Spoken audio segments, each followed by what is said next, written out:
Shabbat Shalom and good morning to everyone. Good morning and welcome to those who are in our beautiful sanctuary, those who are watching online.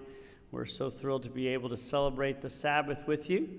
It's going to be a little bit different of a service than usual because we have a wonderful speaker, a former ambassador, if you've been watching, who's going to speak, and we're going to leave a lot of time for him. Usually we'd invite him to lunch and speak there, but since we have our mask policy in place, we're not able to do that. So we're going to do our service, finish a little early, invite him to speak for a while, and then he'll also take questions.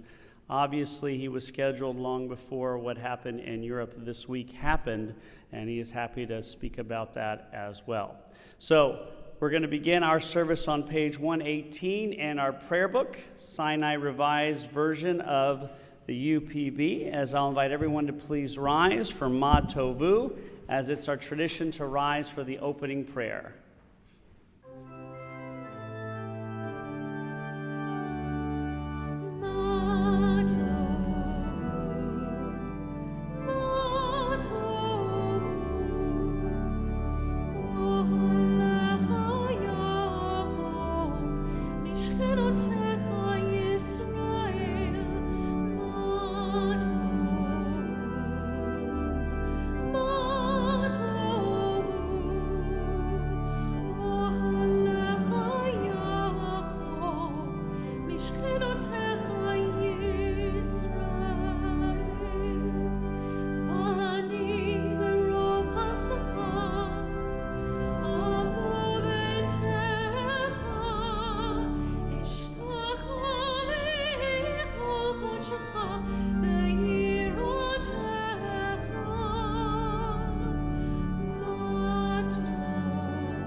Let's turn to page 133 as we're going to first read and then sing our call to worship, the Baruch Hu. Together, Baruch Hu et Adonai HaMevorach, praise the eternal God to whom all praise is due. Baruch Adonai HaMevorach le'olam va'ed. Let us praise the eternal God to whom all praise is due, now and forever.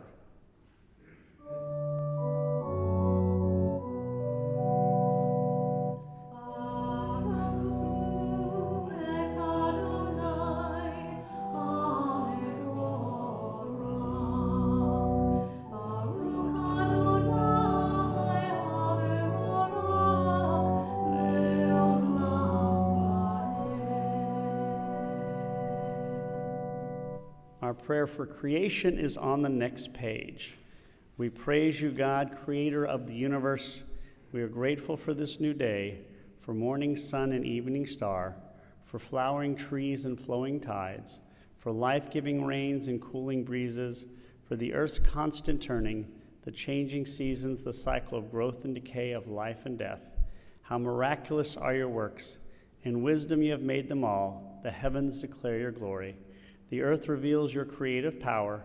You form light and darkness, ordain good out of evil, bring harmony to nature and peace to the human heart as we read God's prayer of love together. Great has been your love for us and your compassion boundless. Our ancestors put their trust in you as they learned the laws of life. Be gracious to us that we may understand and fulfill the teachings of your word. Enlighten our eyes through the Torah that we may live by your commandments. Unite our hearts in love and reverence. We trust in you and rejoice in your guiding power, for from you comes our help. You have called us and drawn us near to you to serve you in faithfulness. Joyfully we lift up our voices and proclaim your unity. We praise you for in love you have called upon our people Israel to serve you. As on page 137 we read and then sing Shema. Shema Yisrael, Adonai Eloheinu, Adonai Echad. Hear, O Israel, the Eternal is our God, the Eternal God is one. Baruch Shem Kevod Malchuto Le'olam Va'ed. Let us praise God who rules in glory forever and ever.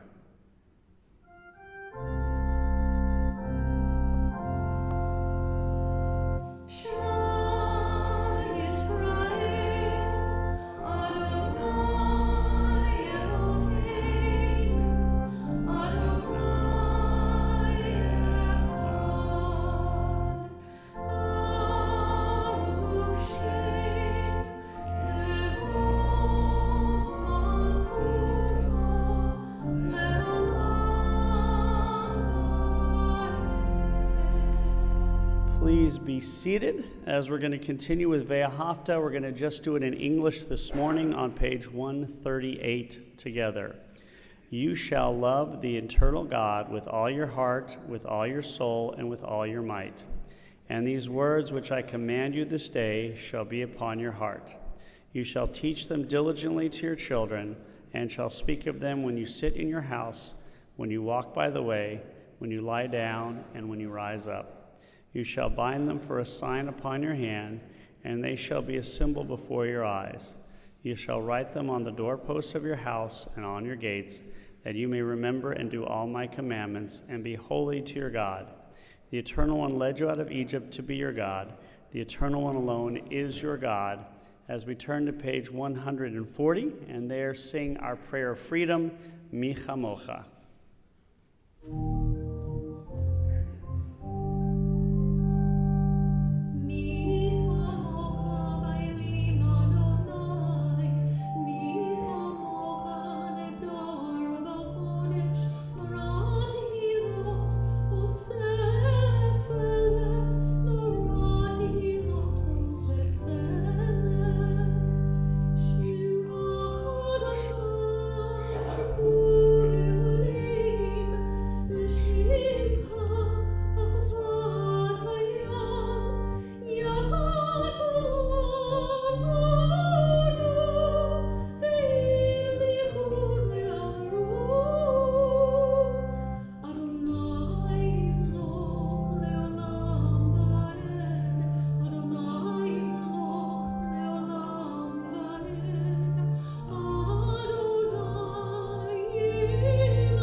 Avot and Gevorot are found on page 142 and 143, as I invite everyone to please rise for the beginning of the Amidah.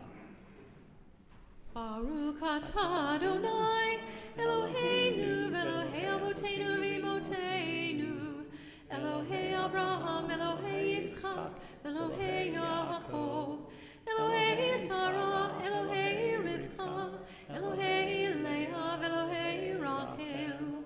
Hayel Hagadol Hagibor B'Hanura El Elyon Gomel Chasadim Tovim B'Konei Hakol V'Zocher Chastei Avot V'Imaot U'Mevi Geulah Livnei B'Nehem L'man Shemo V'Ahava Melech Ozer Hoshia U'Magen Baruch atah Adonai Magen Abraham V'Ezrat Sarah Atah Gibor Le'olam Adonai, B'chayei HaKol Atah Rab Le'Yoshia, Mechakel Chaim B'Chesed, Mechayei HaKol B'Rachamim Rabim, Somek Novelim V'Rofei Kolim, U'Matir Hasurim, U'Makayem Emunato, L'Shenei Afar, Michamocha Ba'al Giborot, U'Mido Melach, Melech Memit U'Machayei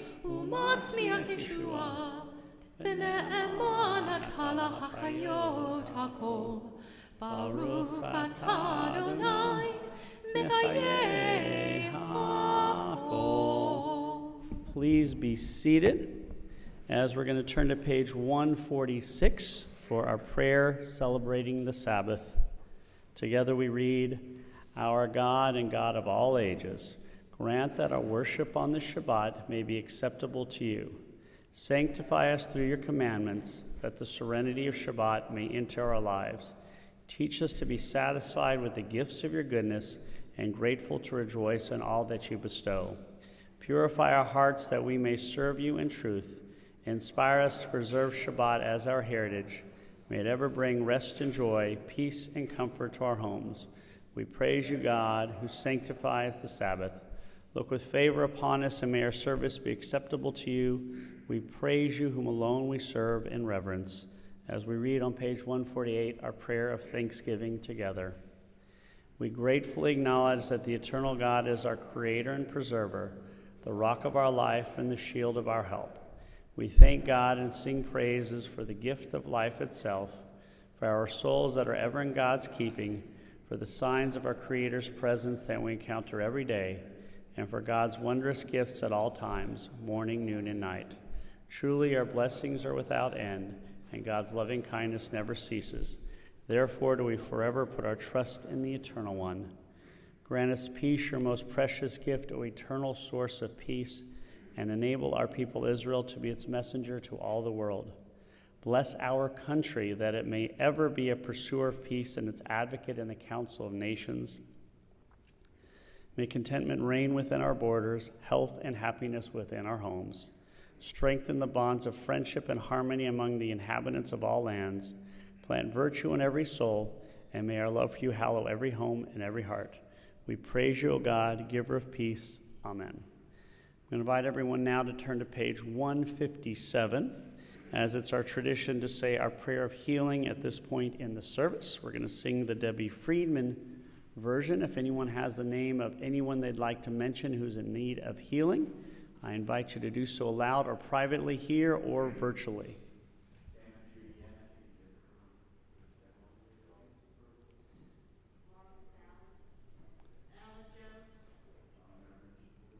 Billy Cohen,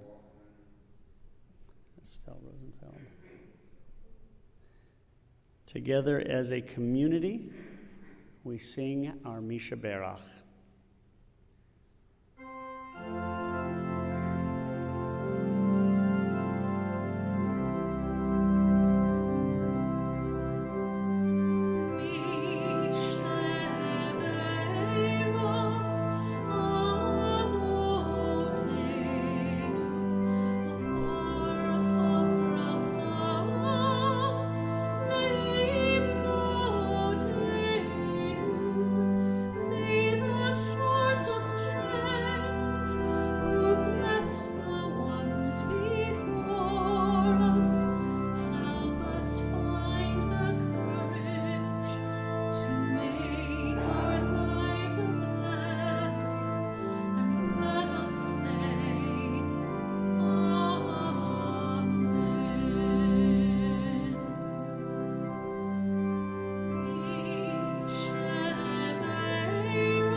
Let's now take a moment of private reflection.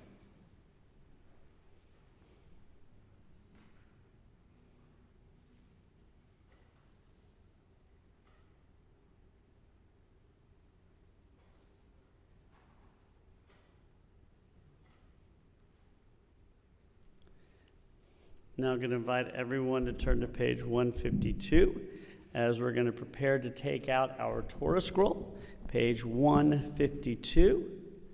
Shabbat Shalom again, as I'm going to invite everyone to please rise.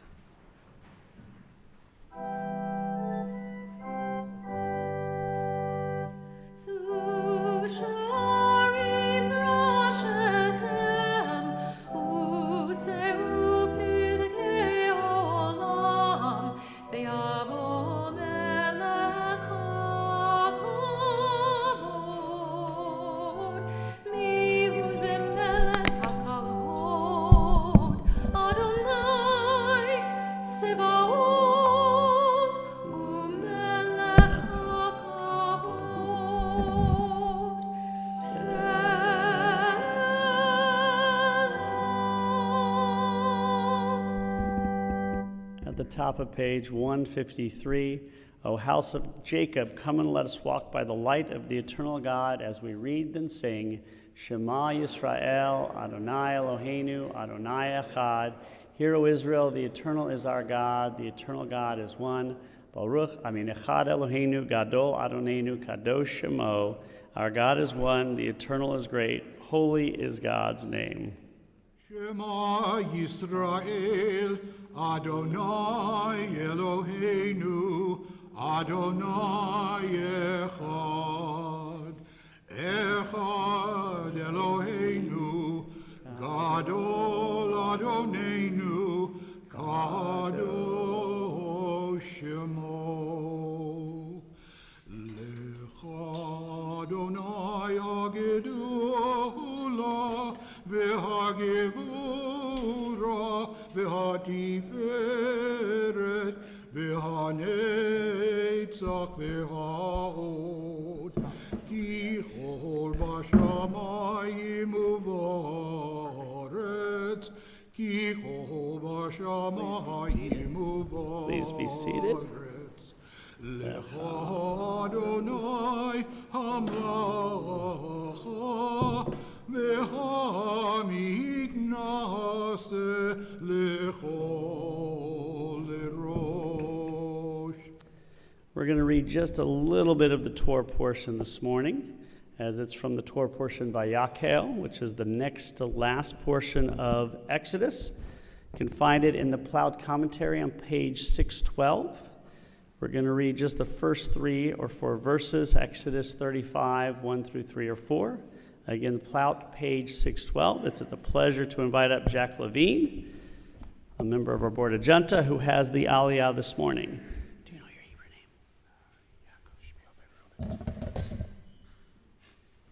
name? Ya'amod, Yaakov Shpil ben Reuven, Aliyah l'Torah.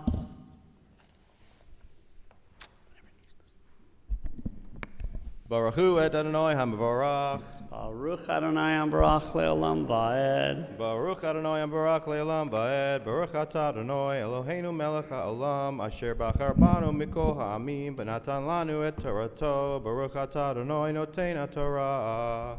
Amen. V'yakel Moshe et kol adat b'nei Yisrael v'yomer alehem ele hadvarim asher tziva Adonai la'asot otam. Sheshet yamim taseh malacha v'yom hashvi yeh lachem kodesh Shabbat Shabbaton l'Adonai kol ha'oseh bo malacha yumat lo tiva'aru eish b'chol moshvotechem b'yom ha'Shabbat.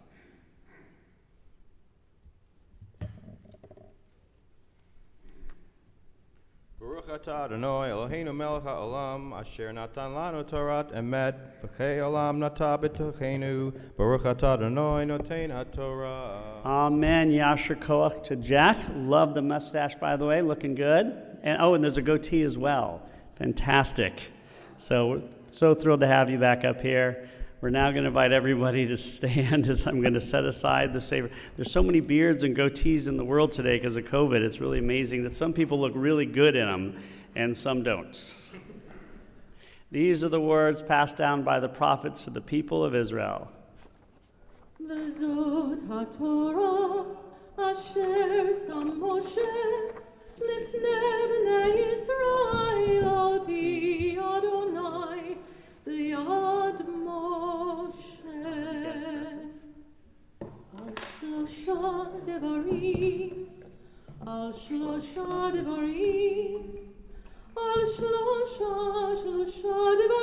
ha'olam omeid al shlosha devarim al shlosha devarim ha'olam omeid al haTorah ve'al ha'avodah ve'al gemilut chasadim al haTorah ve'al ha'avodah ve'al gemilut chasadim.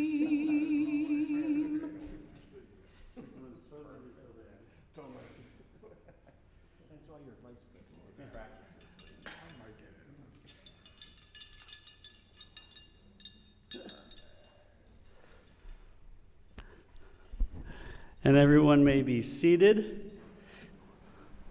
We're going to really need, after COVID, to have the students come back and do it every week like they used to. They never make mistakes. For our Haftorah portion this morning, we're going to be looking at the book of 2 Kings. You can find the portion on page 1451 as we get closer to Purim. We have these changes in the portions we read. 1451, I'm going to read just the very beginning. I'm sorry, not going to read the beginning. I'm going to read chapter 12, just 5 through 7. I'm going to go ahead and do it this morning myself. 1451. It is the beginning of it. Baruch atah Adonai Eloheinu melech haolam asher bachar b'nviim tovim v'ratza v'divrehem hane'emarim be'emet Baruch atah Adonai abocher b'torah uv-Moshe abdo uv-Yisrael amo uv-Enviei haemet b'tzedek. 1451. Joash said to the priests, "Let all the money brought into the house of the Eternal as a sacred gift, whether it be money one is required to pay, money for which each person is assessed, or money brought as a free will offering, be taken by the priests, each from the one who is making the gift, and used by them to make repairs to the temple whenever it is found that repairs are needed." And we'll continue for those who want to follow along with the prayer on page 156.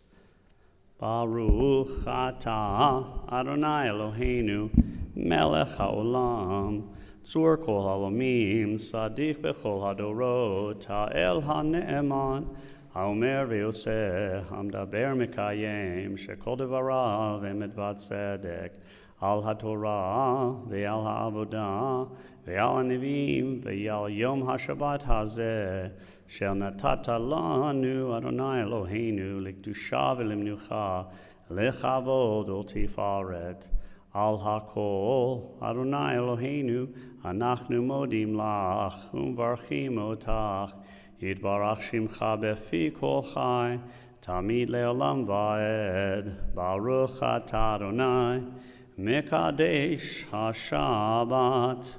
Amen. Sometimes my voice is better than others, and that's about as good as it gets. Doesn't get any better than that. That's probably the best I've ever done singing in my life. We're stopping the service. Go home.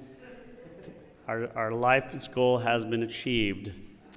Before we continue our service, we do want to see if anyone is celebrating, but first, Mazel Tov to Cubby Planchak on the birth of her new granddaughter, who has a beautiful name, Amelia Sky. That's a beautiful name. Does anybody else have anything they'd like to share that they are celebrating? Birthdays, anniversaries, Olympic gold medals, Olympic bronze medals, participating in the Olympics. Alan? I'll be receiving a medal and recognition from the Chancellor and President of Syracuse University during the ceremony. Fantastic. So you're going to be receiving a medal from the Chancellor of Syracuse University. Mazel, what's it for? International Literacy Leadership Activities. Fantastic. International Literacy Leadership Activities. Not a surprise. Mazel tov, Alan. I think, Terry, did you have something also? Mazel tov to your son-in-law, Alon. And both of you, please remain standing because we're going to say a blessing for you. Anybody else? Alan, why don't you just keep standing so we can say a blessing for you so everybody can see. We're so thankful for all you do in our community and for the country. Baruch atah Adonai Eloheinu melech haolam shechianu v'kiyamanu v'higianu lazman hazeh. Blessed are you, eternal God, ruler of the universe, who creates us, sustains us, and brings us to times of great joy, just like winning an incredibly well-deserved honor, as we all know. And also Mazel Tov to Elon on his birthday. Amen. I'll invite both of you to be seated. And I have a great announcement. There will be no sermon from me. So Mazel Tov again. That should have been a Shechianu. I forgot. I'll put it in later. I'll put it in for next week. So what we're going to do now is we're going to go ahead and return our Torah scroll to the Ark. And then I'm going to invite everyone to turn to page 158. And I'm going to invite everyone to please rise as I invite Jack to get the Torah scroll, page 158. Extol the Eternal One with me, and let us exalt God's presence together.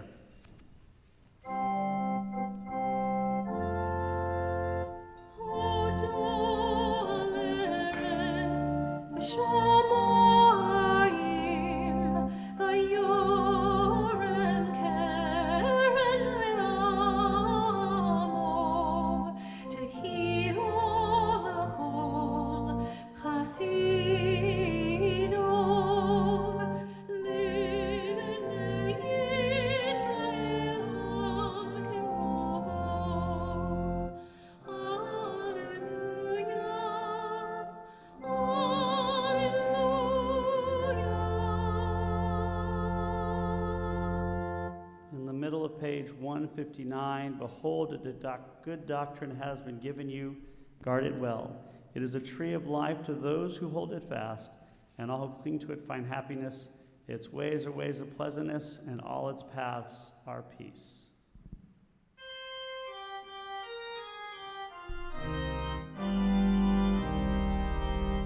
It's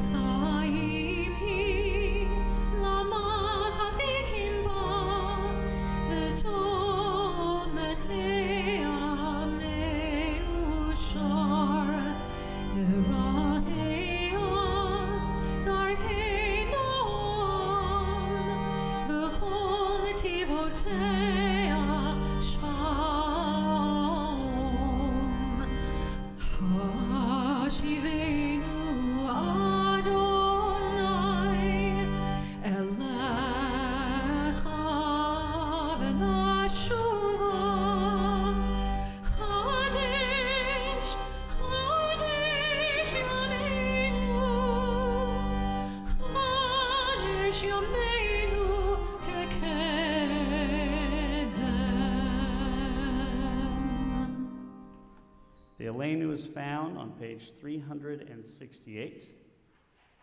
As together we read in the middle of the page, let us adore the ever-living God.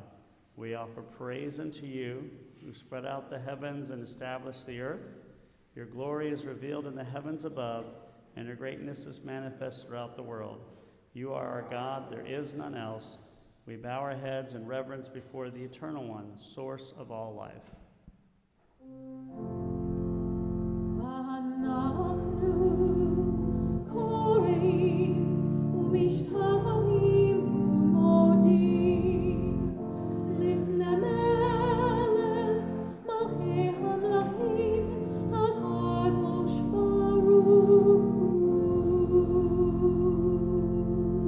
Please be seated as we continue at the bottom of the next page.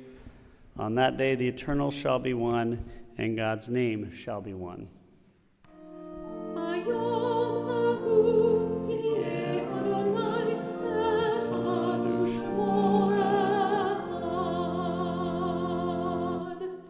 Page 374 as we prepare for Kaddish.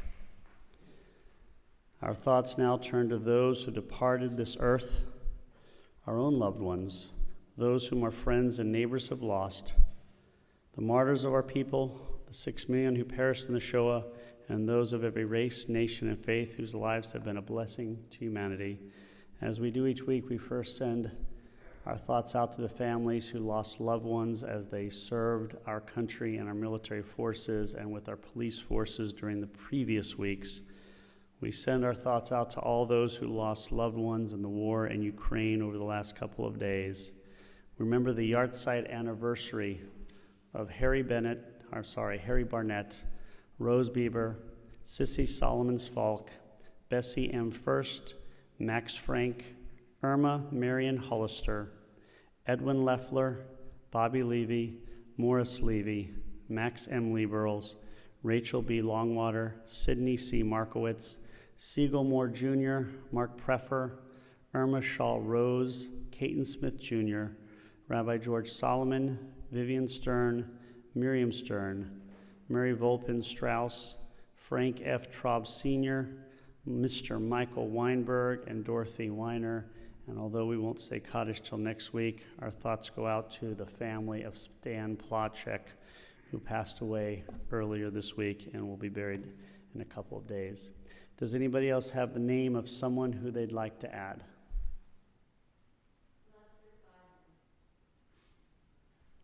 The Kaddish praise is found on page 375, as I invite all who would like to please rise. Yitgadal v'yitkadash shemei rabbah, v'yamad ivrach hirutei v'yamlich malchutei, v'chayachon uv'yomechon uv'chaye dechol beit Yisrael, ba'agalah uv'izman kariv v'yamru amen. Yehei shmei rabbah mivrach le'olam olmei almaya, Yitbarach v'yishtabach v'yitpa'ar v'yitromam v'yitnaseh, v'yitadar v'yitaleh v'yitalal shemei dekudusha brechu. Leila min kol birchata v'shirata, tushbechata v'nechemata, damiram be'alma ve'imru amen. Yehei shlama rabba min shemaya, v'chaim aleinu ve'al kol Yisrael ve'imru amen. Osei shalom b'mromav, hu ya'aseh shalom, aleinu ve'al kol Yisrael ve'imru amen. May the source of peace send peace to all who mourn and comfort to the bereaved among us, as together we say, amen. And everyone, please be seated. We're going to forego a closing prayer as I'm going to invite up our speaker now. Before I do, thank you to our wonderful ushers, Dr. Harvey Lebos and Stephen. Is it your first time, Stephen, doing this? And Stephen's first time doing it, thank you. So we're so privileged to have Stephen Hollander. His wife, Bianca Hollander, was on the Bema last night for her first time as a member of our Board of Adjunta. Thank you, of course, to Jack and Ron for sitting on the Bema with us. It's now a true pleasure to invite up Ambassador retired Lawrence R. Silverman, who was a senior advisor with ASG's Middle East and North African practice. Ambassador Silverman has 30 years of experience in the U.S. Foreign Service in the Middle East, Central Eastern Europe, and Turkey. His most recent official role was as the U.S. Ambassador to Kuwait from 2016 to 2019. He holds an MA in Political Science and International Relations from Duke University and a BA in Political Science from Brandeis University. He was based in Washington, but he and his wonderful wife, Vicki, have since moved to Savannah. So we all know he's pretty bright, and we're so lucky and fortunate to have him. I'm going to invite him up now. I've had the pleasure of hearing him speak many times, and we're so pleased. He's given up his time so quickly since he's moved here. So I'm now going to invite up Ambassador Silverman, and he is going to speak a little bit, and then he's going to take questions as he goes along, so please feel free, as we know, to ask any of those questions. Ambassador, thank you so much. Take this off. Rabbi Haas, thanks very much. I apologize in advance for my voice, which is often a little hoarse, but I hope you can hear me all. It's a great honor for Vicki and me to be here with you today at Mickve Israel, both in person and virtually as well, and hello to our virtual audience. I intended to talk about, I should say, by the way, that we are both Vicki and I are extremely happy to be down here. Our children who are in New York City and Chicago are tired of us sending pictures of the warm weather and the beautiful scenery and the water and the greenery. So we can no longer do that, but hopefully they'll come down and visit very soon. I wanted to talk to you a little bit today about what it is, let me put it this way. I work for you. I used to work for you, at least, anyway. That's always the way I thought of it. You're taxpayers, I hope. And I, throughout my career, I always thought, and I'm being totally serious about this, that I work for the U.S. taxpayer, and every day I have to figure out what is it that I'm doing for the U.S. taxpayer, because we do things at U.S. embassies, some you may know about, and some you may not know about. We can talk about that a little bit in a little bit. But I do, unfortunately, want to talk about something that I know is very much on your mind, and the Rabbi and I have discussed it. We did a program with the Savannah Council on World Affairs, which I'm a proud member on and on the board, on Russia's invasion of Ukraine.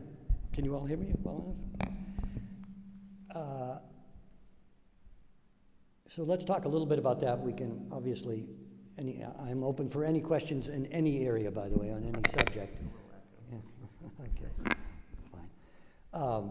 Anything is fair game from my point of view. Let me say, first of all, one question that's been asked of every pundit, of every diplomat or former diplomat, I have lots of friends who are former ambassadors to Russia and to Ukraine. Are you surprised about this? And the answer is no.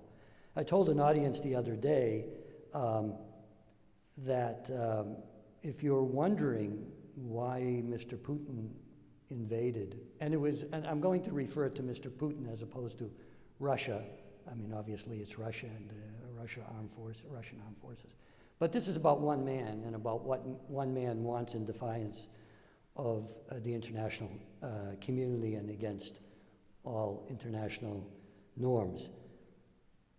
But there's nothing recent that you have to go back, although he's talked about this in recent days. You can go back 15 years to 2007 when he gave the speech, and it's fundamentally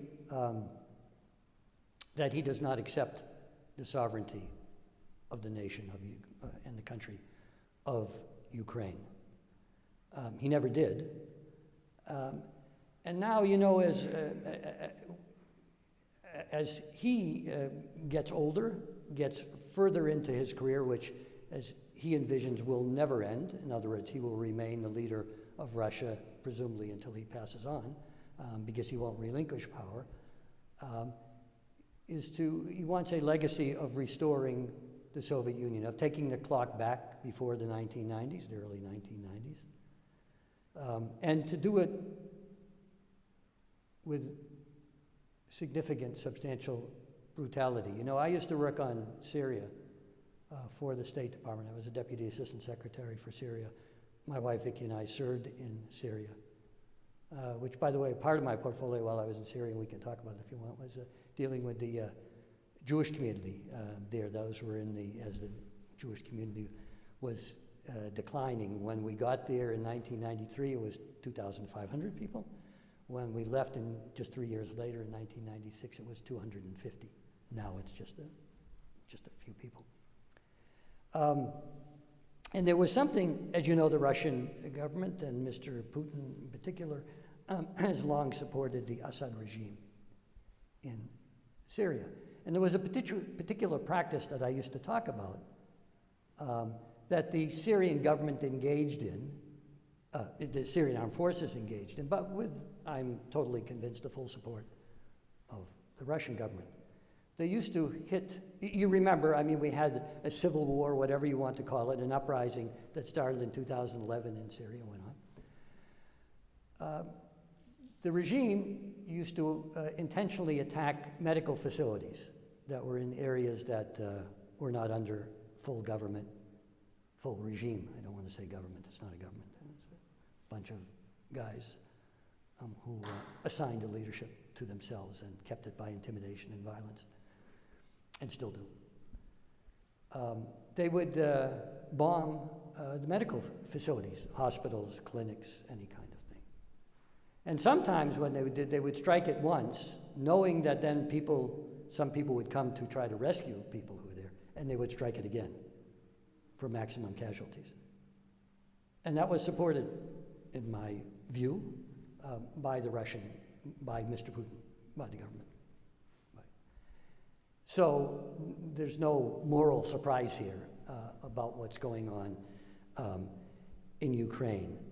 A couple of former ambassadors, friends of mine, wrote, and I think they said it best, that Mr. Putin rejected the post-Cold War European security architecture, and he was on a deliberate path to build a greater Russia, an empire where the Soviet Union once stood. So that's the why. We can get into more about it through questioning. No surprise. I have written and talked a little bit about the lessons of this. One of the lessons for us should be, does the United States stand up for principles? The United States have stood up for very important principles for since its existence. It's part of its creation and reason for being. And I can't think of really any principle, I mean, beyond the human rights and individual rights, there is the right of sovereignty. And that's what this is about. Again, I won't go into what's going on literally right now, except we can get that out through questions. I will say it's a very tragic situation, as you know. The Ukrainian people and the Ukrainian leadership are vastly outnumbered in terms of the number of forces that they have, the technology of those forces, frankly, the skills, the training of those forces. And they are being brought to bear in this multi-pronged invasion of Ukraine, which of course, Mr. Putin told you was not going to happen, actually. They were just going after these two quote-unquote breakaway republics, not really even breakaway republics, Donetsk and Luhansk in the Donbass. That's not what this is about. Ladies and gentlemen, it's not, he said, we can't have more NATO members. Ukraine can't be a NATO member. I personally don't think, just if you're asking me over the next 10 years, even if Ukraine survives as an independent sovereign country under its own control, not under foreign control, would it join NATO? Meaning would it fulfill all the criteria of becoming a NATO member? Very arguably not, who knows? But they have to have the right to want to and the right to try. But that wasn't it. It was not about NATO. This is about restoring the Soviet Union, not recognizing Ukraine and making the Ukraine, I don't even want to say under the sway of Russia. I mean, it's really more part. And it's funny that before Crimea, the invasion of Crimea in 2014, I think, according to most public opinion polls, most of the Ukrainian population didn't want to go into NATO, actually. Now the great majority, or at least according to the most recent polls, they do. So what did Mr. Putin do?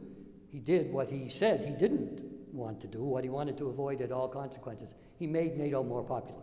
He made NATO more popular throughout Europe. You know, now he's threatening Finland and Sweden, not with invasion, but said you better not, because they are potential members of NATO. Again, it's their decision.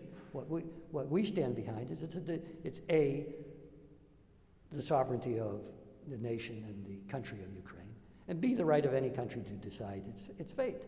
And if Mr. Putin was worried about troops in Europe, NATO troops in Europe, NATO missiles in Europe, the United States, Europe, the G7, even more broadly, beyond Europe, said, we're happy to discuss the security architecture of Europe. We're absolutely, we can have more transparency in where troops are.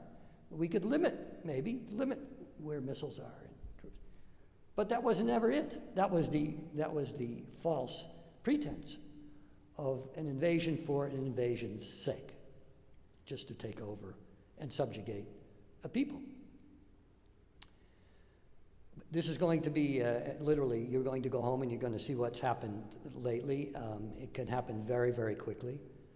So we can get into what we do right now, and you've seen all the sanctions. I don't want to go through all of that. But I do want to just impress upon you that this is not, whatever happens in Ukraine in the coming days and weeks, I believe that Mr. Putin wants to eliminate or at least remove the current government. That's clear. And put in puppets. He has some friends in Ukraine of the nature of oligarchs and others who have political parties, one of whom is under detention by the government for what they consider disloyalty to the system and to the government and the nature of a democratic Ukraine.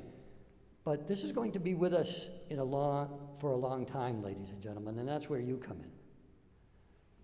Because you have a role to play in foreign policy through your opinions. Of course, you can get directly involved in any foreign policy issues, for example, through humanitarian assistance and your other activism, but you have an opinion and you get to speak out and impress upon your elected representatives what you think should happen.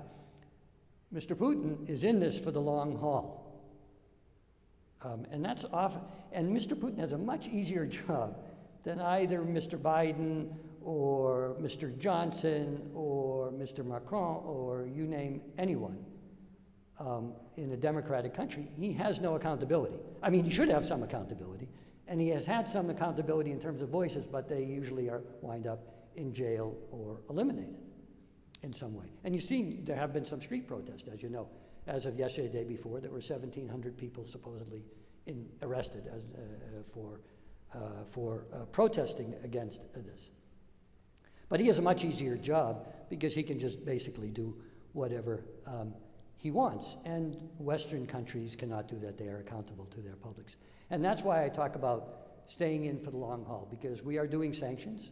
Again, we're happy to get into the details of that. They go both ways. I know that. Not sanctions, but the retaliation potentially from Russia to sanctions can lead to higher oil prices. The stock market, as you saw, went down, and then it went up. So for those of you who have your investments and retirements accounts, you're sitting there, and it's not just an academic issue for you. But you have to be able to stay the course. Normally, what do most financial advisors say when you're doing that?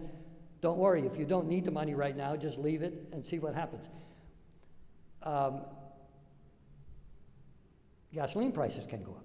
Wheat prices can go up because guess who are the two biggest exporters of wheat in the world? Russia and Ukraine, next to the United States, but in terms of producers. Europe has it much tougher than we do. Europeans will have it much tougher in terms of energy prices, as you know, than Americans, but we could literally pay a price. We are doing it for a principle, but we are not doing it for just Ukraine.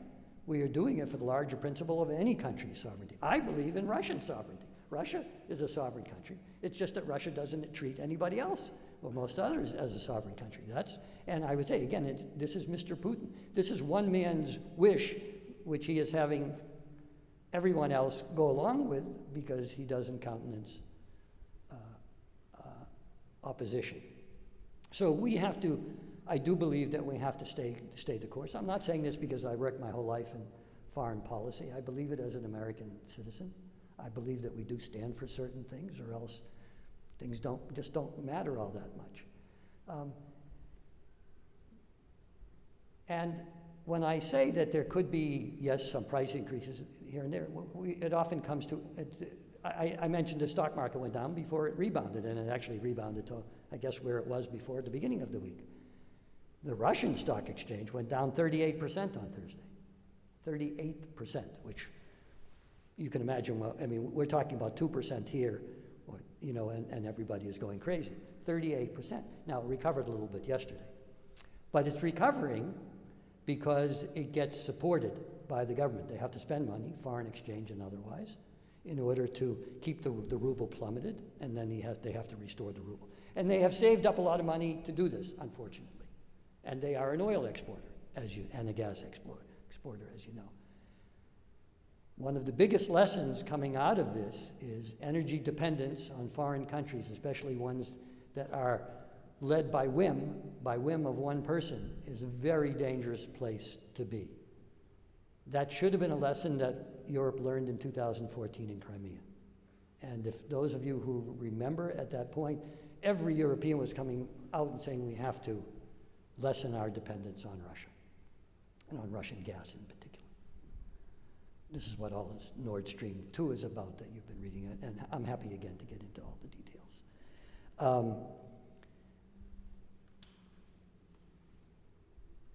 But they didn't learn the lesson. So now, next week, the European Commission, which is the highest body of the European Union, all of Europe, is going to get together, and this time they said, we're really going to be serious about this. We are going to lessen our dependence on Israel. Let's hope we can all say mazel tov to European countries when they do this. If we look at what happened since 2014, a couple of countries have lessened it. Poland, for example, has lessened its dependence. France has lessened its dependence. France has gone nuclear now. I'm not going to get into should we make decisions for other countries regarding nuclear power. Germany is in the process of closing down 3 nuclear power plants, becoming more dependent on. Will they look at that? I'm not going to tell them what to do, but that's one option that they have. I am very glad, and it would not have been without the intensive diplomacy, and I can tell you, you see the President, you see the Secretary of State, you don't see the Deputy Secretary of State, the Undersecretary, the Assistant Secretaries, and everybody else, and the ambassadors, that every single day we're talking to the Germans and others about Nord Stream 2, and why you should halt, or at least suspend Nord Stream. The German view would not have taken place, that decision would not have taken place without US diplomacy. Today, or yesterday today, one of Mr. Putin's only friends in Europe, Viktor Orban of Hungary, said he's okay with the international community ejecting Russia from the SWIFT system. You've heard about the SWIFT system, which is how banks transfer money around the world. And we are, and many of the other countries, not all yet, are coming to that decision. We've also made the decision to go after Mr. Putin himself in terms of sanctions and the oligarchs. He doesn't keep his money in the bank. He doesn't keep his money in his name. He keeps his money, the oligarchs take care of his money, which is why you want to go after the larger issue. The other area, but let me just say, as I said, energy is a two-way street. He can say, we'll cut off European gas. We'll cut off gas to Europe. Europe gets 40% of its gas from Russia still. That's, as I said, that's the lesson that wasn't learned. But there's a flip side to this. Again, you should follow this. The energy sector accounts for 15% of Russia's gross domestic product, over one-third of its budget, and more than half of its export revenues. And above all of that is your reputation. Everybody has a corridor reputation. Well, we call in the government a corridor reputation. You do. It may be a neighborhood reputation. It may be a congregation reputation. Everybody has a reputation, which you jealously guard because you don't want that a damaged reputation. And Russia runs the risk of damaging its reputation as a reliable energy supplier. And once you're not a reliable energy supplier because you threatened to cut it off, or you did cut it off, then people go elsewhere, and you never get that back. And the Russian economy over time, and this is the last point I want to make about this as things to watch, is Russia is declining as an economy. Energy, yes. Beyond energy, not so much. And it has not, because that has not been a focus of the regime, the government, whatever you want to call it, over time. And the goal, obviously we want to stop the invasion, reverse the invasion of Ukraine, maintain, preserve Ukraine's sovereignty and its democratic path on which it and very proud Ukrainians have embarked. I know the mayor of, I've met and know the mayor of Kyiv. He used to be the world heavyweight boxing champion. Some of you may know. I have a couple of boxing gloves that he autographed for me many years ago. The idea is to, over time, weaken the Russian economy and to weaken the ability of the Russian economy to strengthen itself or develop in order to make it less capable of doing. If you can't change the mind of the leadership, then you have to change, and you don't change the leadership, then you have to, the only thing you can affect is their capabilities, their ability to make mischief and do that. And that over time is what sanctions are about. So you can mull it over in your mind on this decision or that decision, but keep in mind that this is very much for the long haul. And the last thing I'll say about diplomacy in terms of the Ukraine crisis is the United States working alone can only do so much. Diplomacy is all about leverage, and leverage is all about having friends. You say there is safety in numbers, there is leverage in numbers. And that's the only way you can deal with this kind of crisis. That's why you go to the United Nations Security Council, as we did yesterday, and we go to get a resolution to condemn Russia. Now, obviously, Russia has veto power, so we knew that, obviously. It might have been a question, would China, which also has a veto power, would they also veto? No. They abstained. They didn't vote for Ukraine. They've criticized the invasion. Of course, economically, they're doing great guns of business with Russia.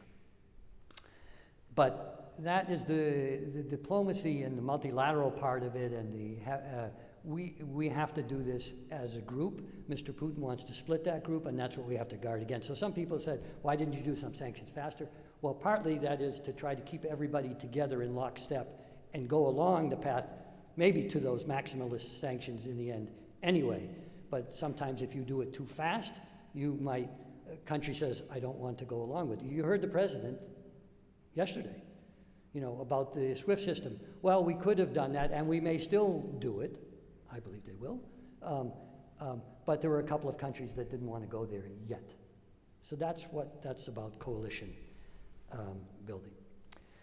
In my remaining few minutes, I do want to talk about what we do for you. Hopefully, in one way, we don't do too much for you, because one of the first orders of business is to help you out if you get detained or arrested in a foreign country. So hopefully none of you have had to, nor your relatives have had to come to that. I've been in jails. Vicki, did you ever do a jail visit? Okay. My wife was also a Foreign Service officer. So I've been in jails to visit people. I've argued for governments to cut down sentences. We've pushed governments to have fair trial procedures or legal procedures more broadly. We can't go in and say this person didn't do it, because usually we don't know. If we do know that somebody didn't do it, of course we would do that. We do lots of different things in embassies that you wouldn't think of. But in my very first tour in South Africa, I had to go and testify in court to get somebody, an American, extradited back to the United States to face charges on fraud. He was basically selling shares in non-existent gold mines. He had never done an honest day's work in his life. I have to say I testified. We had to almost try the entire case in Johannesburg, South Africa. We got him extradited. I have to say, a little bit unfortunately, I thought he would plea bargain to too lenient a deal after all of that work that we did, but that's a separate story. At least hopefully he was put out of his fraudulent business. But American security, not just fair access to the judicial system, but security is number one priority above all. So you see us analyzing the security situation in the country, coming out with messages to the American population in that country or to people who want to visit. We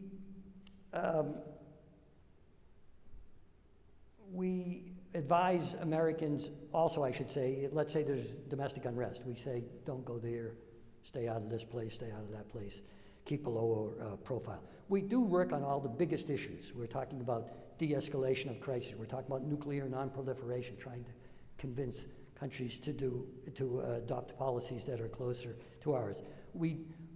One thing every single embassy is engaged in almost every single day is getting more out of the host government to fight terrorism, to cooperate with us, in terms of providing information or bringing people to justice. But then we do the soft stuff too. We build relationships between the United States and other countries over, let's say, healthcare, connecting hospitals here and there, educational institutions here and there. And I'm not that smart. I didn't learn too many lessons during my Foreign Service career, but there was one that I learned, and the ones that I'll come back to it at the very end, that you should take home too, which is having foreign students in the United States is a very good thing, generally.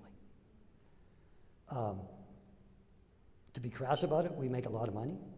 The universities make a lot of money. The communities in which the universities are based make a lot of money. But there's something bigger. That's not my, that's not my objective. I don't work for a university. I'm not concerned about that.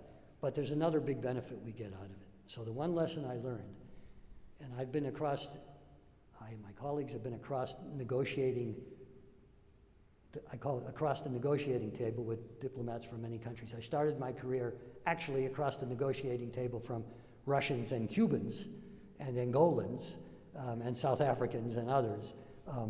For those of you who are as old as I am will remember a country that came to be, the country of Namibia, given its independence by South Africa, in return for the withdrawal of 35,000 Cuban troops from Angola. And I was part of those negotiations. And then I was part of the Middle East peace process negotiations over time, and we can talk about that. But the biggest lesson is the most accurate predictor of whether that foreign person, a foreign official across the negotiating table from you, at least understands your argument, if not support it. They might not support it for larger reasons, but did they get the logic of your agreement? Can you go back and forth and argue and maybe sway? Is whether that person, he or she, went to university in the United States. I firmly believe that. And you go around the country, go around the world, see how many foreign leaders were educated in the United States. And guess what? There's another fairly crass rationale. I'm looking at the foreign policy rationale. We have more friends in the United States around the world, friends of the United States around the world, because we have so many students studying here. We lost a lot during the pandemic. We also lost because of atmosphere that was perceived overseas, and we need to get them back. They are also consumers of American goods and services because they get used to things over here and they take that back with them when they go home. It's a total win-win. It's great for them too because they're getting a quality education. When I was ambassador in Kuwait, I invited Secretary Pompeo, who was visiting that day, to come and sit in a tent in my yard with 15 Kuwaitis who had studied in the United States. And to a person, they were from government, private sector, academia, said this was the most important and best period of our lives that we spent studying in the United States. So I encourage you to support, there are different ways of doing it, but I encourage you to support that presence. So apart from all the classic diplomacy, we are salespeople in the Foreign Service, in the State Department, in the embassy. We have, each embassy is a mini government, US government. So as an ambassador, any ambassador, you get instructions from the President of the United States. A letter of instruction that goes out, and it kind of lays out what you should be doing over the next years at your post. What are you trying to accomplish? On security, on foreign policy issues, on cultural ties, on economic ties, trade, development, across the board. When you get to that your post, you are the mayor, let's say, a governor or a mayor, and you have all the different agencies, defense, commerce, you name it, justice, everybody. And you said, we're working together. I literally wrote 3 pages of goals before I left for Kuwait on longhand on a piece of paper, 3 pieces of paper. First thing I did when I arrived in my office in Kuwait was put that in the top drawer of my desk, and I would look at it every couple of weeks. By the end of 3 years, I had gotten maybe 60% of the goals that I had set, which is not too bad. Some I could have done a better job on, some probably beyond control.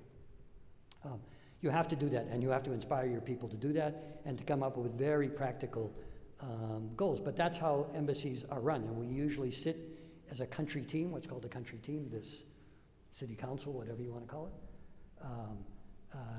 and go through at least every week on how we're doing on these goals and what are the top priorities. We are salespeople in that we are going out and talking to the public all the time. We are trying to convince them of the rightness of our views, American values.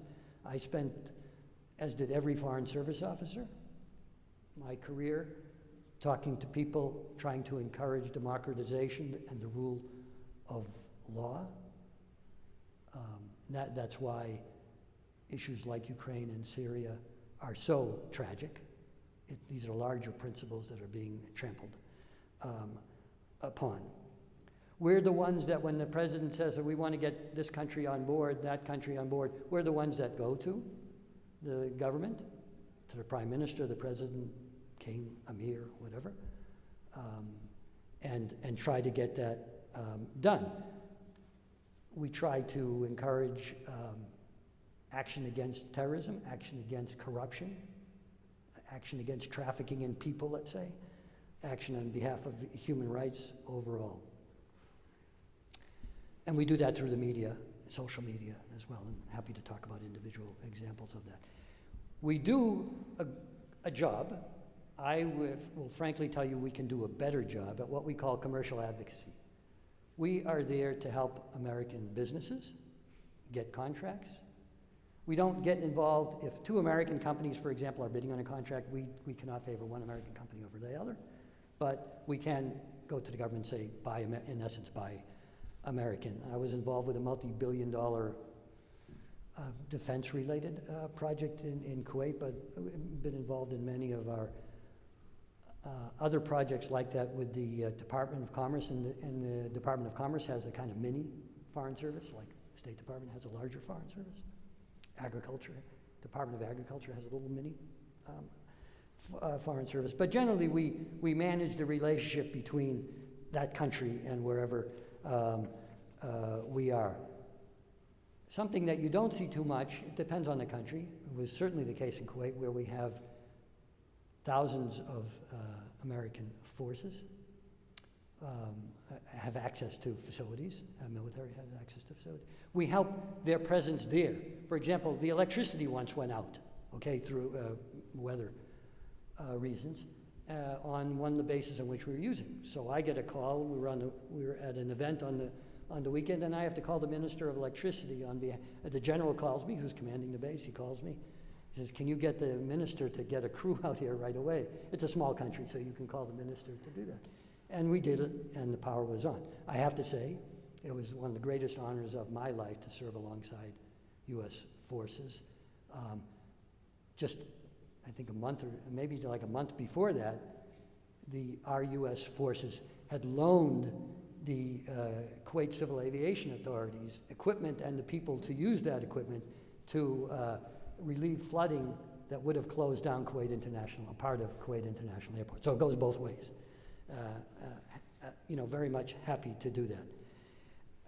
We manage your aid money. So your taxpayers, you give money, not very much money, by the way. It's a very small amount of money to assist. And if there's another lesson coming out of Ukraine, by the way, Secretary Blinken, who actually swore me in as ambassador to Kuwait when he was deputy secretary, announced yesterday $350 million more in military assistance to Ukraine. But I will tell you, over the years, we have aided and advised and helped train NATO members. Those NATO members, Baltics, Poland, they were helping Ukraine, they were providing equipment to Ukraine in this crisis. So it's kind of the gift that keeps on giving. We give to other countries, we raise their capabilities, then they help alongside us so that we're not doing this alone, and nobody wants to be doing this alone.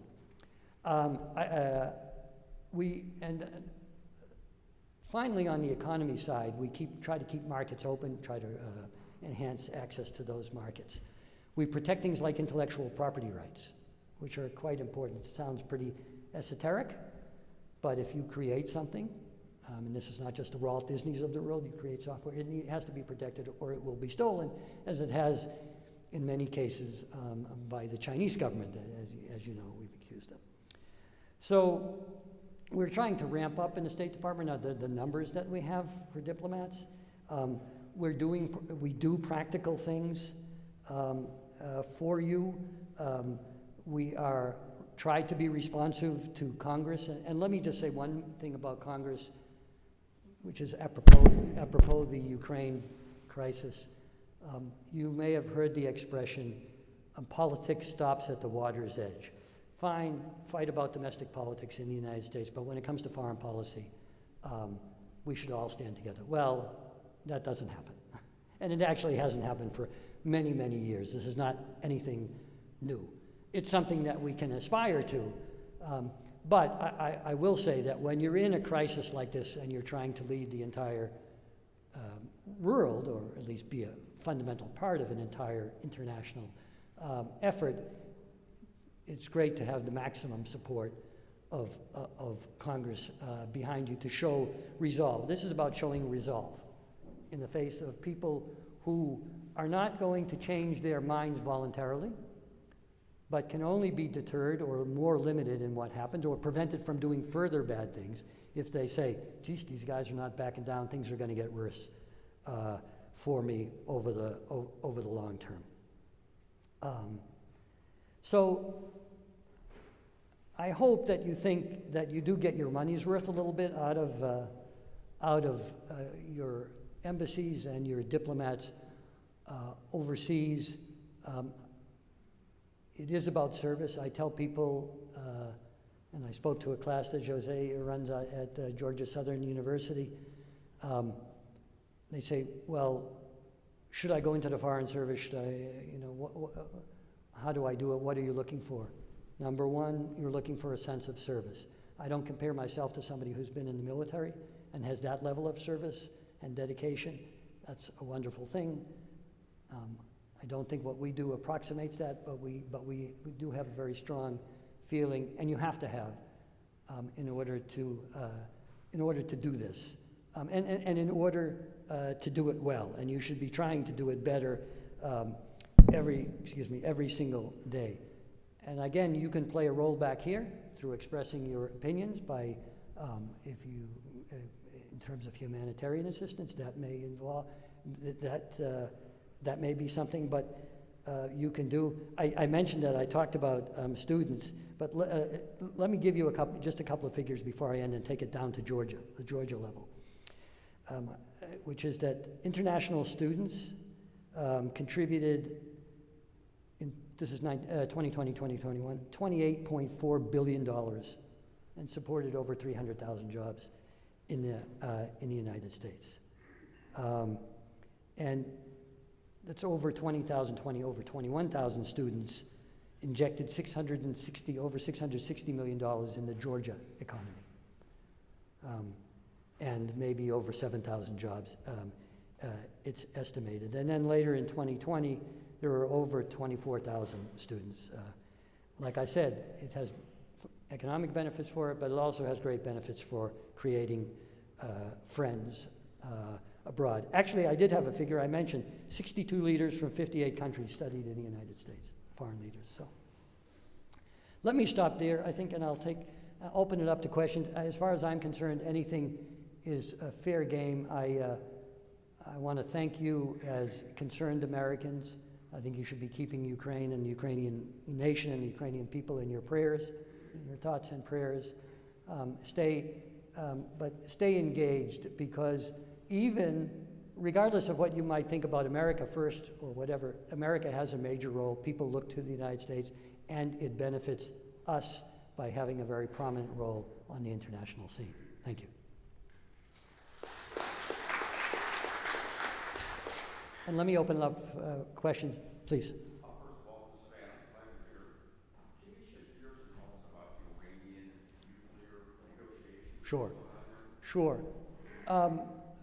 The question was that what is my view of the Iranian negotiations, the situation on Iran, the nuclear situation on Iran.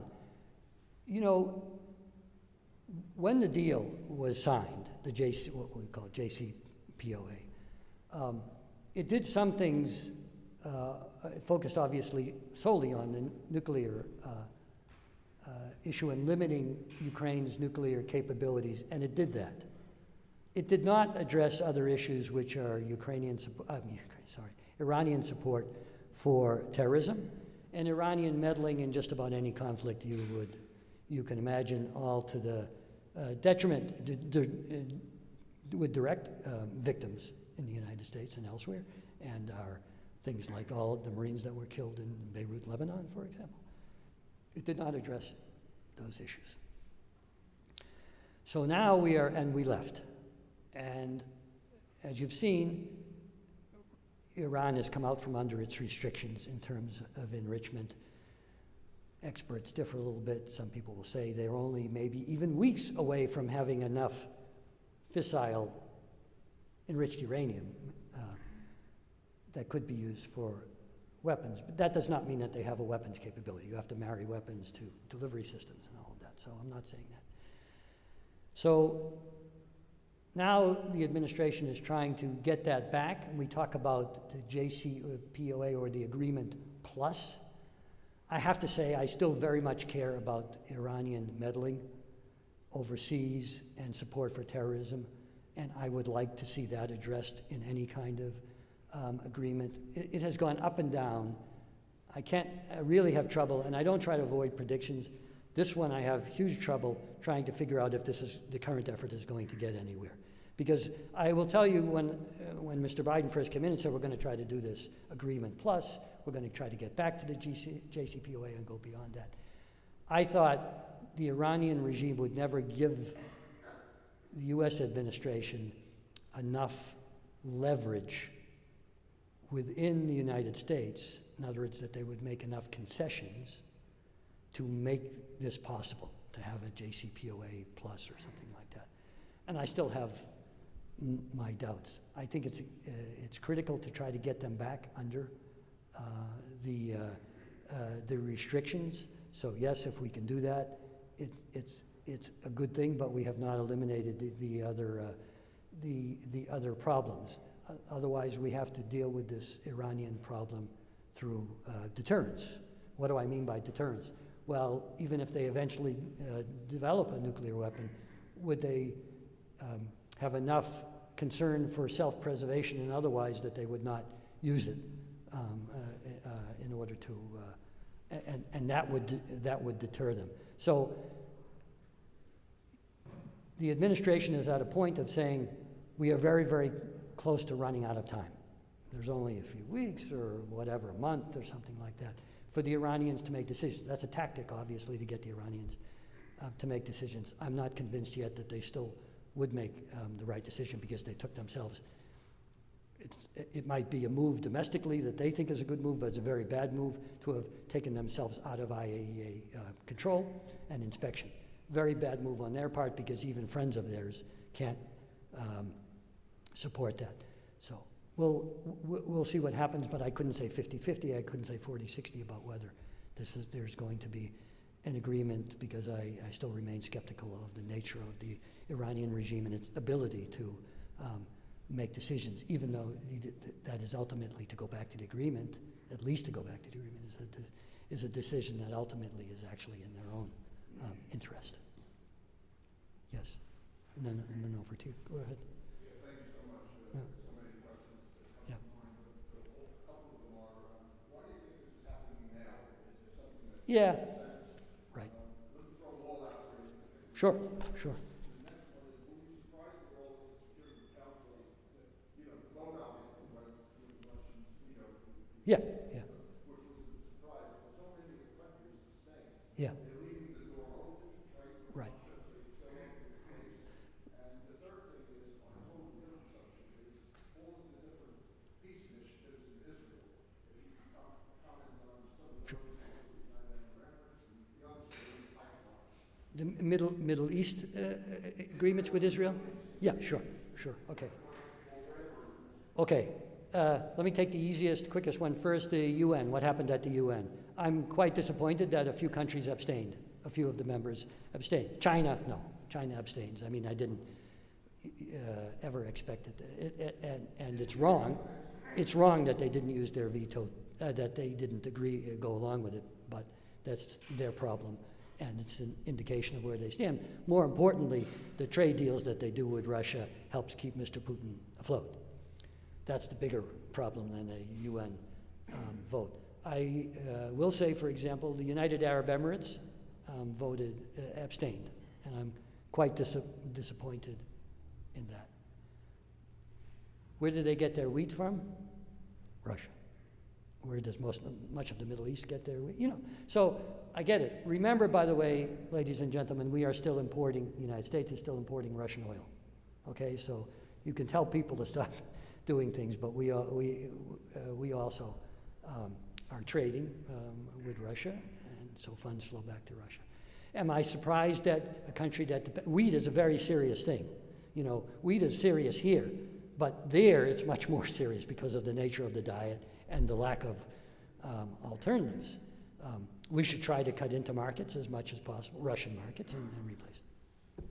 But I think that's one big reason, and they don't like to upset anybody. You know, they try to straddle a little bit, but this is not a time for straddling, in my view. Why now? As I said, I think Mr. Putin it's all about one person. So it's more of is anyone here a psychologist or psychiatrist? Okay, anyway, regardless, this is a lot about psychology and psychiatry. You know, Dennis Ross, who some people may know as, for a long time, the lead Middle East negotiator. And Dennis used to always say, he would turn to me at the end of any session, whether it was with Assad or with King Hussein or others, and he would say, Larry, remember, underneath this is about personalities.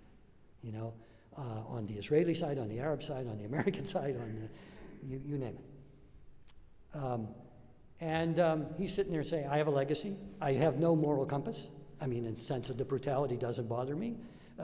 I don't know if you saw the pictures today of a missile striking a high-rise apartment building in Kyiv. So there are no restraints.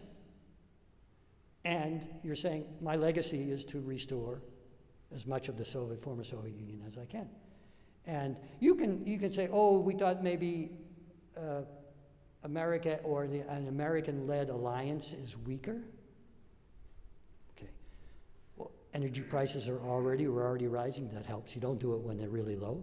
You know, when there's a glut of oil or gas on the market, that wouldn't be a good time for Russia to invade. Less good time for Russia to invade. And I don't think, for example, I think if you had asked Vladimir Putin, you had him on truth serum, and you said, will Germany suspend Nord Stream? He said, never. The Americans might ask them to, but they won't do it. They were wrong. And we need to make sure that that Mr. Putin keeps being wrong about Germans or this German decision or other decisions by others. So I just think he said, I'm not getting any younger. This is my big project. I am going to be the Russian leader to have done what nobody else did. It was all a mistake to begin with. The breakup of the Soviet Union was a mistake. Remember, Russia gave Crimea to Ukraine under Khrushchev. But, you know, that was all never should have been done. Mr. Putin feels aggrieved about many, many things. Unfortunately, I mean, we all feel aggrieved about some things. Unfortunately, he has the power to do something very brutal about his feeling of being aggrieved. He is aggrieved by what happened in Libya, for example. He went along with a coalition that led to the demise of Mr. Gaddafi. I think to this day he thinks he got tricked, you know, that was a mistake. So all of this, you know, yes, NATO enlargement, but it wasn't NATO enlargement. It bothers him tremendously. But this is about restoring, and just being as good a time as any to do it. I told you about the energy equation. On Israel, lastly, I'll just be quick. I'm in favor of a two-state solution. I have no idea, and I don't see any prospect of that coming across anytime soon, unfortunately, because I just think it's the most stable thing for Israel in the long term is to have a two-state solution. We could take hours going into whose fault it is to, you know, having got here. I participated in many of these negotiations. I came to believe that, I won't get into this personality, that personality, that it was just not the will. I think Mr. Arafat, I will say, Mr. Arafat had chances. He decided not to move forward with them. I don't really see any particular prospects, though, now for moving forward, but I do believe we have to get back to the table. I will say that we've had one good development in the Middle East, which is I am a fan of the relationships that have been formed as a result of the Abraham Accords between Israel and its neighbors, and I hope that continues and moves forward. I hope the Saudis eventually join that, for example. That would be, I think, the biggest thing, and that's all good. That's all good. but I think you still have to address the Palestinian problem. I think over here, and then over here. Maybe two more? Can I do two more? Oh, yeah. Oh, because you and then. Thank you, first of all, so much for speaking. It was really fascinating, as you said. My question is kind of more relevant to your career. I want to know, especially working in contentious Middle Eastern issues, have there ever been moments where you had a conflict between what was a described American interest and what you thought was morally or ethically right to do? So this is question number one for any Foreign Service officer who goes out and speaks, and Jose knows this well because it came up during my talk to his class. The question was, particularly with respect to the Middle East, but maybe in general, did you ever have a time when you disagreed with what the administration policy is, and what did you think, and what did you do about it, or is that fair? Yes. The answer is, did I disagree? Yes. With just about every single administration I ever served under, there was something that I disagreed with, okay? I did not agree with the decision not to take more aggressive action against Hafez al-Assad, or Bashar al-Assad, excuse me, the Assad regime in 2013 after the chemical weapons attacks.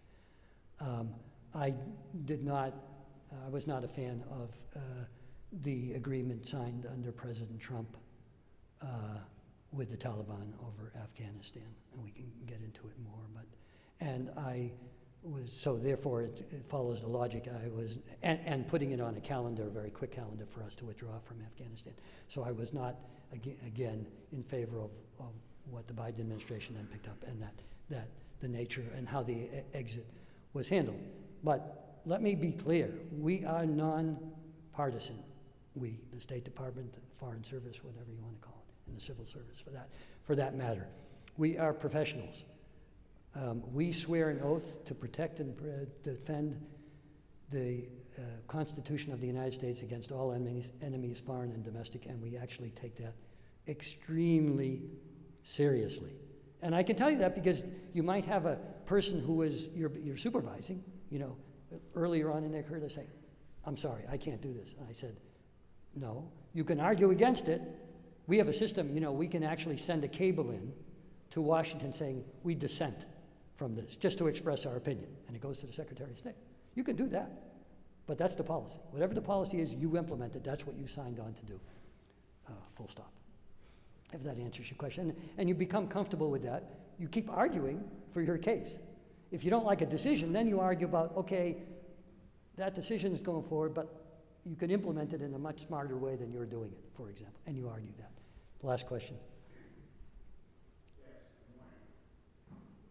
At some point, the invasion of Kuwait, That happened to the invasion of Kuwait as well? Ukraine will come to an end. Yes, in some form or another, with some outcome or another, yes. And believe that Russians will occupy Yeah. Kuwait. So if they install puppet government, what happens? How do you remove the restrictions that we have now? You can't, you can, This isn't a regular act. no. So the question is, this is not a regular wreck, the Ukraine crisis. At some point, the crisis ends. There is something in Ukraine. Either the Ukrainian government survives, or the Russian government takes over, installs a puppet regime, et cetera, et cetera. First of all, you don't recognize the puppet regime. And second, so you don't have your embassy. I'm just saying, if you're asking me what I would do, you certainly would not recognize. You would have sanctions on that. You would try to create channels where you get humanitarian assistance for some, into a country outside of the government. Of course, this is a challenge in Afghanistan right now. I mean, if you look at, it's a little bit like you're looking at the Taliban. What do? We are figuring out ways to get some assistance in because we really need to do that. And we need to act as if, yes, they put in a regime, but there's no regime. We're going to weaken that regime. Of course, full sanctions against the regime. They can't travel anywhere. They can't have money anywhere. And we would be helping pro-democracy groups, presumably, in order to overturn that result by peaceful means. I understand Yeah, okay. Russia's a big country. Yes.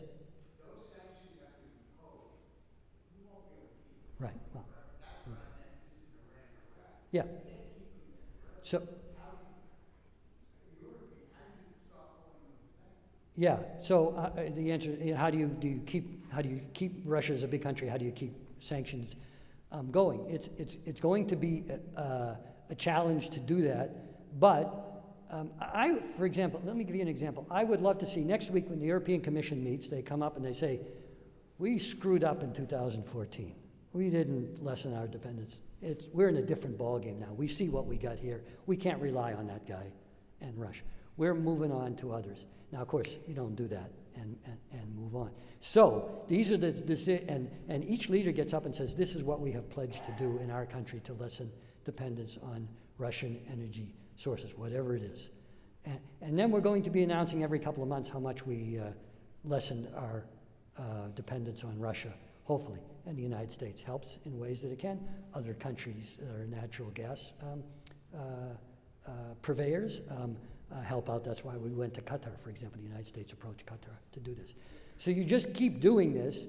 You restrict the movements and you restrict the finances of oligarchs and structures. If you cut off the banking industry, you cut it off. They have collected a lot of foreign exchange, and they have foreign exchange coming in all the time through oil, and they can survive on that, but it declines.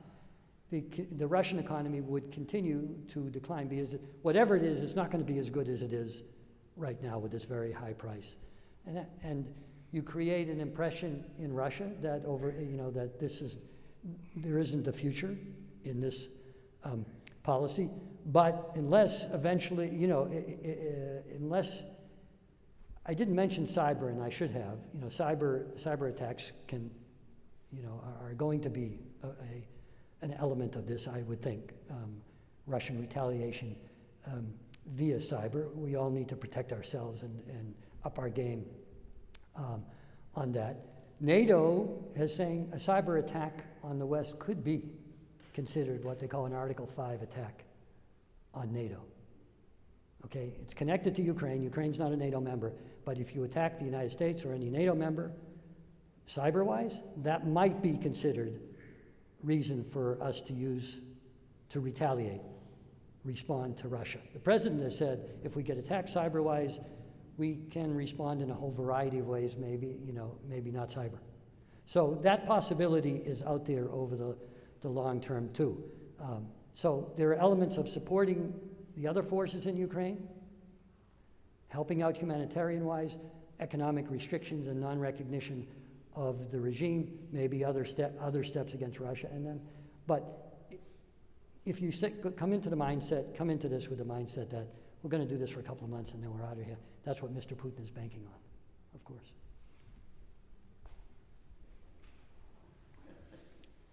Sorry, everyone.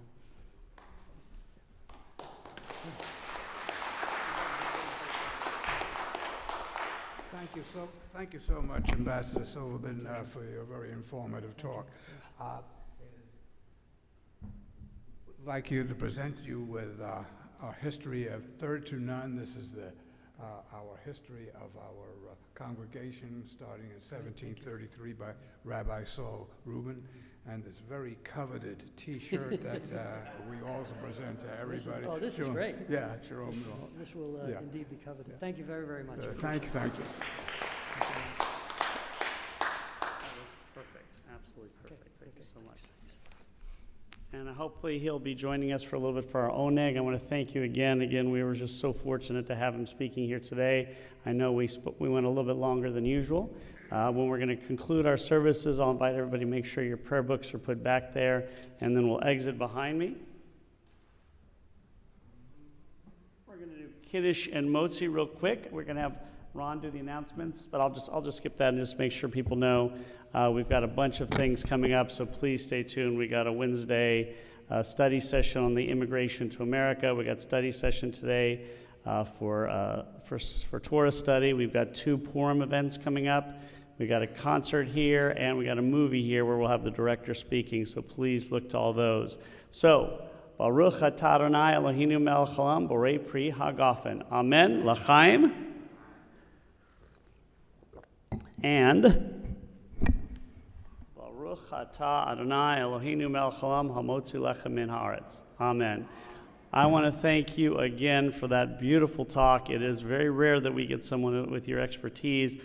We have a bunch of people here. Everybody, of course, we have more people even watching online, and I think we all wanted to hear about what is going on from the perspective of someone we're not seeing on TV who we don't have a personal relationship with. So really, really thank you so much for coming in. I know we changed his entire talk because he was going to talk about being an ambassador, and we asked him at the last minute to really change it. So if you're going to join us, we'll be in our Mordechai Shefter Memorial Hall. Everybody is welcome. Shabbat Shalom, everyone, again, and have a wonderful weekend. We'll see you at Shabbat next week, and of course at all of our other programs that are coming up.